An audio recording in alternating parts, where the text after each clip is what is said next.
Russia is rocked by a massive disaster. A gigantic military aircraft of the Ministry of Defense crashes from the sky, shaking the entire system. Moscow is on edge. Strategic energy hubs burn for days. Explosions tear through Russia's industrial heartland. Behind the scenes, shadow operations target Ukraine from within, while dangerous political signals emerge from Washington. As winter tightens its grip and the skies turn into a battlefield of new weapons, the balance of power is shifting in unexpected ways. What's really happening and what comes next? Let's break down what's happening right now. Hello, this is Ukraine Today. Maria Farafonova here with the latest updates. A massive Russian military transport aircraft has crashed. The aircraft belonged to the Russian Ministry of Defense. The An-22 military transport plane went down in Russia's Ivanovo region. 7 people were on board, according to the state propaganda outlet TASS, citing emergency services. The crash occurred near the Uvod reservoir with aircraft debris found in the water.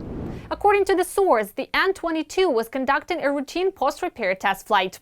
Preliminary reports indicate that the crew of the downed An-22 did not survive. The search for any survivors is ongoing. The aircraft went down in an uninhabited area. A search and rescue team has been dispatched to the crash site to determine the fate of the crew. The Soviet An-22 Ante is a heavy turboprop transport aircraft, the world's first wide-body aircraft and the largest in its class. Designed for long-range transport of heavy and oversized weapons, military equipment and personnel, as well as for airborne troop deployment. The An-22 had been in service for over 50 years and most likely crashed due to a technical malfunction. According to eyewitnesses, the aircraft began breaking apart while still in the air, with its fragments falling into the reservoir. Ukraine's security service successfully struck a liquefied gas terminal at the Russian port of Temryk in Russia's Krasnodar region. Drones hit the production facilities of Maktran Nafta LLC, which burned for 3 days.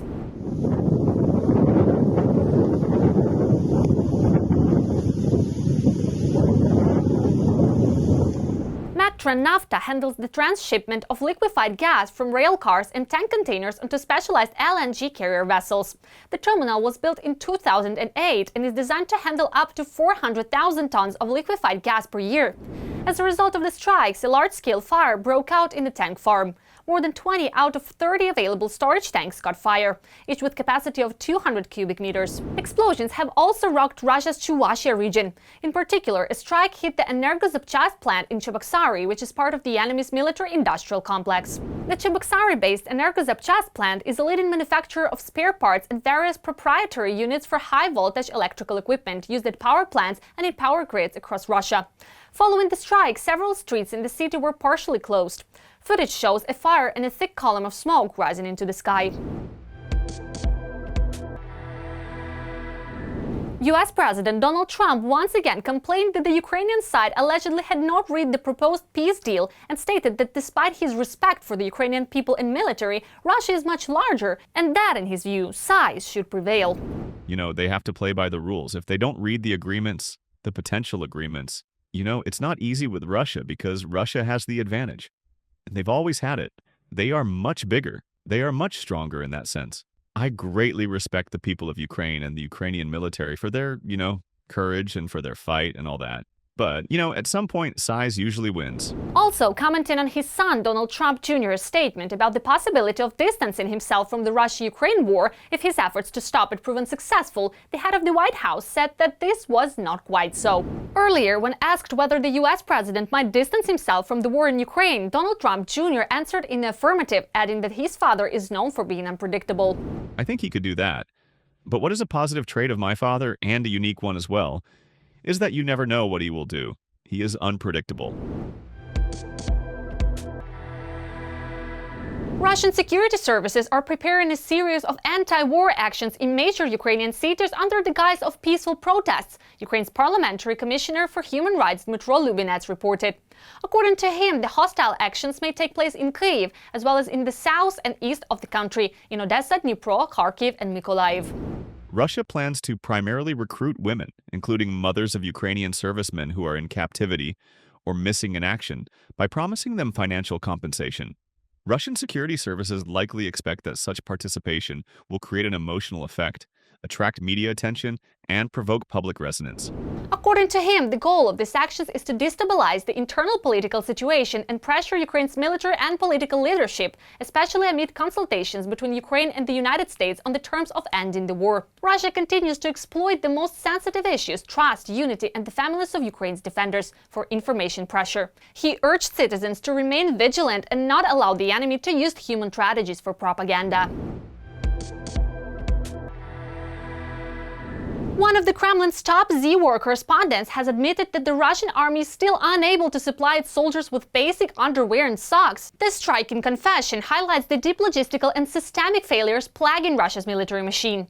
While the Kremlin continues to boast about strengths and resources, frontline troops are reportedly lacking even the most basic necessities. And as you might guess, this is far from the only piece of bad news for the occupiers. More details on what is unfolding along the line of contact in our full military review. Here it is. Drones in Russia's Engels. There's an airfield and an oil depot belonging to the occupiers there. Drones also reached Volgograd, which sparked a strong reaction among the local residents. What are you doing? Over 30. There are victims here. What's the problem? I don't understand. The occupiers near the Belgorod border are having restless nights. And while Ukrainians are attacking Russian military targets, the latter in turn continue to shell Ukrainian civilians. This video shows the aftermath of a nighttime attack on Chernihiv, Ukraine.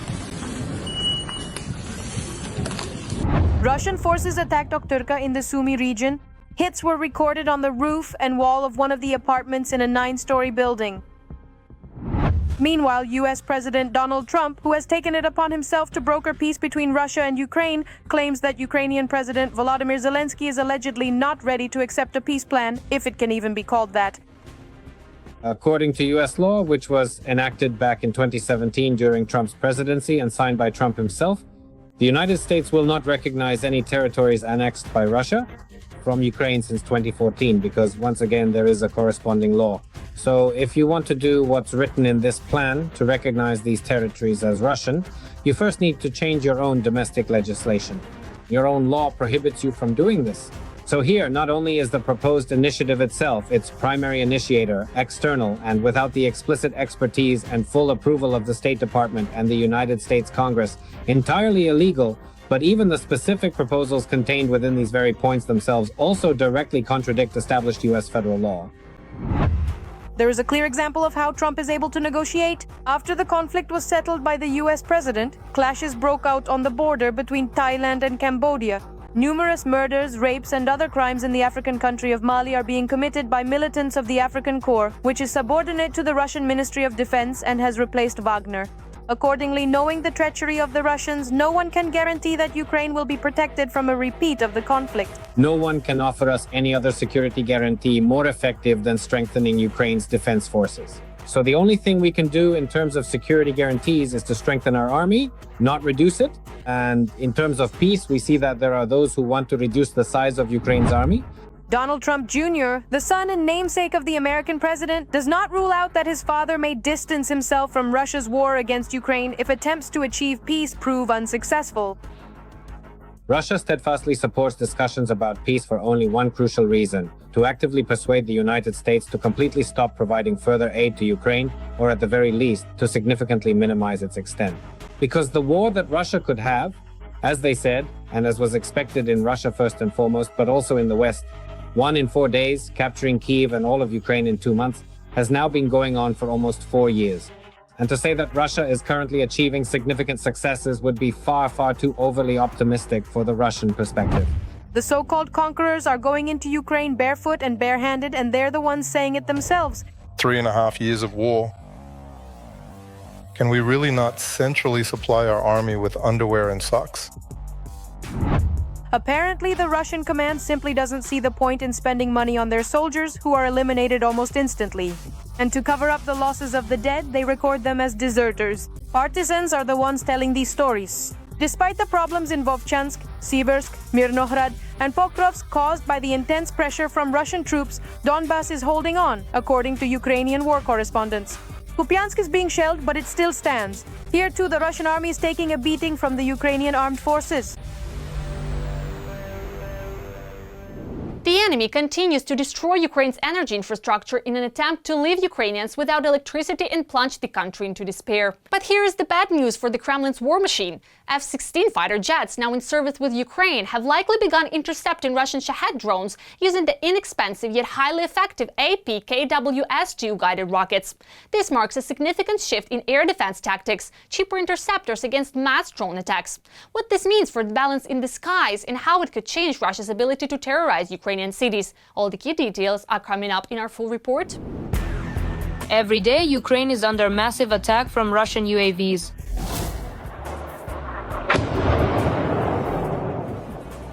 Drones are launched both at critical infrastructure and at civilian targets. But Ukraine has found the best way yet to counter Russian attacks. F-16 fighter jets have started shooting down Shaheds using APKWS-2 missiles with laser guidance. They can practically, let's say, operate in real time during so-called swarm attacks. That is, one aircraft illuminates the target and the strike is delivered. Laser target designation is used, and accordingly a second aircraft can then engage the target. This is quite remarkable, especially considering that the Russians have started using the swarm launch principle for drones, meaning several dozen are launched simultaneously and in multiple waves. Previously, the effectiveness of these missiles against drones had already been proven in Ukraine, but only when launched from ground-based systems. Now, however, this development is also working in the air. Moreover, the Russians are noting their high effectiveness. This concerns not only the destruction of accordingly Geran 2, Geran 3 and USSR drones, which have jet engines, but primarily reconnaissance drones. This was the main threat to the Ukrainian defense forces. Reconnaissance drones operated outside the range of air defense systems, flying at altitudes from 5,000 meters, and thus posed a serious problem for the Ukrainian side. The main advantage of these missiles is the price. Previously, to shoot down a single drone, they used missiles costing $1 million. Now, the effectiveness is the same, but the price is several times lower. Let me remind you that a missile for a short and medium range air defense system costs about $100,000 US. Missiles for Patriot air defense systems cost around $1.5 million. These particular missiles, specifically their remarkable ability to be used primarily and most effectively against various types of strike drones and reconnaissance drones, that is indeed their principal and most significant advantage. It profoundly allows for a substantial reduction in overall operational costs at this very moment of comprehensive and robust effective air defense. It was previously believed that Ukrainian F-16s would receive such weapons, not anytime soon. But suddenly, one of the partners provided Ukraine with special equipment that allows the use of such missiles. This is an American development, so either the American side or European partners, but with the permission of the American side. The very fact of transferring these means of destruction already scientifically disproves the claim that the American side has suspended its expanded military technical assistance to Ukraine. In other words, this is an element of military political pressure on the Russian side. And note that the transfer of American strike systems coincides with the intensification of the negotiation process. The main question is whether this will change the situation in the skies, since drones remain one of Russia's main tools of pressure. They are launched in series, in waves, trying to overload the air defense systems. None of the air defense systems provide a 100% guarantee. Yes, this will significantly strengthen Ukraine's position in defending, first and foremost, key energy and logistics facilities. But to say that this is an absolute panacea, no, that does not reflect reality. This is just one component of the air defense system. The new equipment has significantly strengthened Ukraine's air forces. Now it is possible to shoot down enemy drones more effectively without having to use expensive missiles. And this is especially important now when Shaheds threaten the Ukrainian skies every day.